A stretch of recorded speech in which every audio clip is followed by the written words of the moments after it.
Hai, apa kabar teman-teman? Nah, kali ini kita akan bahas tentang usaha tanaman lagi ya teman-teman. Nah, kali ini tentang alpukat ya teman-teman. Di sini ada alpukat jenis mentega, ada juga Mickey, ada juga dengan jenis aligator. Nah, ini teman-teman, ini kemarin sisa karena kemarin itu buatnya nggak banyak ya. Kemarin itu buatnya sekitar hanya 200 300-an. Ini sisanya. Mungkin sisanya bisa kita hitung ya. Nah, nanti saya akan beritahu buat teman-teman kiat-kiat bagaimana usaha bibit tanaman alpukat, dan semoga bisa sharing bareng buat teman-teman yang baru gabung. Jangan lupa tekan tombol subscribe-nya dan jangan di skip agar tidak gagal paham ya teman-teman. Dan kalau ada pertanyaan-pertanyaan, teman-teman boleh tulis di kolom komentar, kita sharing bareng. Nah, kemarin ini ada sekitar 300 pohon teman-teman. Ini tinggal berapa coba ini? 1 2 3 4 5 6 7 8 9 10 11. Ya tinggal 33 pohon lah. Lumayan teman-teman, 90%-nya sudah laku ya teman-teman. Kemarin itu dijual dengan harga 70 sampai 80 ribu rupiah nih teman-teman. Lumayan lah teman-teman. Kemarin itu belinya berapa? Kemarin belinya dengan harga 4 ribuan ya teman-teman, 3.500 sampai 4.000. Nah, ini sisa-sisa ya teman-teman. Ya biasalah, kalau namanya tanaman itu nggak laku semua, tetap ada yang sisa.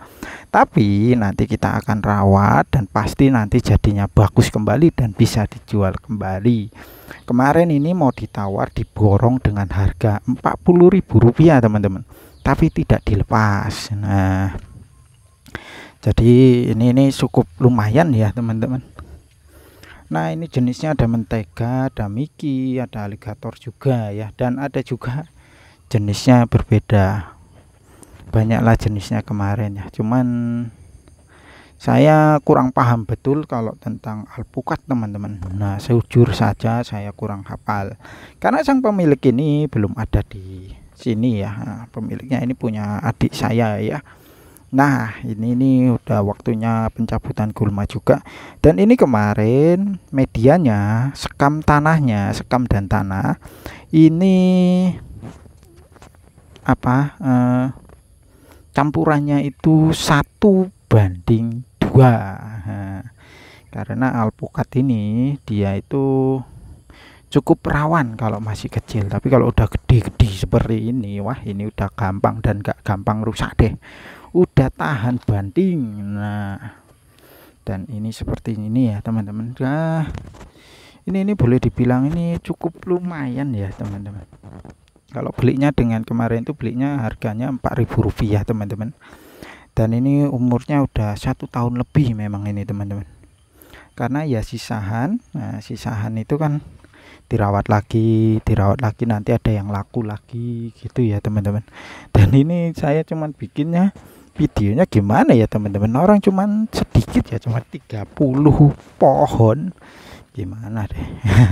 Tapi nggak apa-apa lah teman-teman. Nah, untuk sharing-sharing aja, untuk belajar bareng, bukan menggurui ya teman-teman, tapi sharing ataupun belajar bareng. Nah, namanya belajar bareng, kita ya sharing bareng, tukar pikiran bareng, dan tukar pendapat bareng. Nah, biasanya hamanya apa sih? Biasanya hamanya yang sering masuk ini, yang sering mengganggu itu adalah hama dari belalang dan juga ulat. Itu biasa. Yang ekstranya itu yaitu kutu kebul ya teman-teman, sama seperti durian. Kutu kebul itu warnanya putih, dia itu suka merusak dari batang ataupun daun. Dia akan membuatnya lonyot atau hitam seperti ini teman-teman. Nah, seperti ini ya. Nah, ini bukan karena kutu kebul, ini karena kebakar. Itu terbakar biasanya karena panas-panas disiram jadinya, ataupun hujan di siang hari habis itu panas terik. Nah, jadi airnya itu tergenang di daun dan dia kepanasan, terkena panas seperti ini ya teman-teman. Nah, airnya tuh tergenang di daun seperti ini, dan habis itu panasnya panas pakai banget. Nah, jadi dianya itu gosong gitu loh teman-teman. Nah, Jadi itu tadi ya teman-teman. Jadi kalau kiat-kiatnya itu seperti apa? Rajinlah menyemprot untuk hama. Nah seperti ini. Biasanya berapa kali penyemprotan dalam alpukat? Biasanya penyemprotan dalam usaha alpukat ini ya, itu biasanya disemprot seminggu sekali minimal. Nah, kalau lebih sering bagus. Ya terkadang kalau lupa ataupun lalai itu 2 minggu sekali, dan akibatnya seperti ini ya teman-teman. Ulat ini bolong-bolong bukan karena kena bakar atau kena sumet rokok ya teman-teman. Ini nih ya karena ulah dari si ulat ataupun ulah dari belalang. Tapi ini ulat teman-teman. Kalau belalang dia makannya nggak seperti itu. Belalang itu makannya dia kriwi-kriwi, ataupun ulat itu makanya juga kriwik-kriwik. Tapi yang sering itu biasanya ulat kalau dari samping. Kalau di tengah itu biasanya belalang.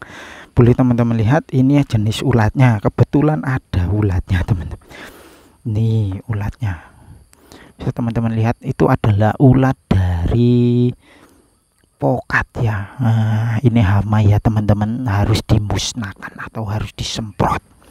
Kalau enggak dia nanti akan merusak nih seperti ini ya. Ini jenis ulatnya ya teman-teman. Nih. Nah, seperti ini ya teman-teman, tuh ulatnya teman-teman tuh. Gitu. Jangannya uget-uget ya teman-teman. Uget-uget bahasa apa sih uget-uget? Kita akan matikan saja ya teman-teman. Nah. Jadi kalau ditanya itu obat apa? Itu namanya obat cap. Nah, obat cap jempol. Jadi diplites pakai jempol kaki.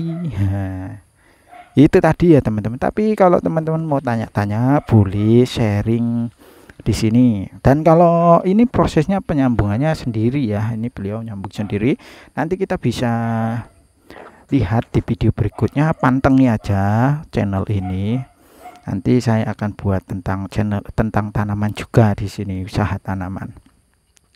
Dan teman-teman kalau mau usaha jangan lupa selalu konsisten dan selalu bersyukur. Apalagi usaha tanaman ini tidak mudah. Tidak mudahnya itu ya segini tanam ya sabar. Nggak bisa tanam langsung jual, tanam langsung menghasilkan, tidak bisa ya teman-teman. Harus sabar. Kuncinya seperti itu, sabar dan selalu konsisten dalam membuat ataupun bahasanya itu apa ya, merawat lah ya, merawatnya. Ya kalau dari rawatannya ini pupuknya mungkin 1 tahun itu habis mungkin 1 kiloan ya teman-teman. Oke lah teman-teman, itu penjelasannya. Semoga video ini bermanfaat buat teman-teman. Sehat selalu dan sampai jumpa ya di video berikutnya.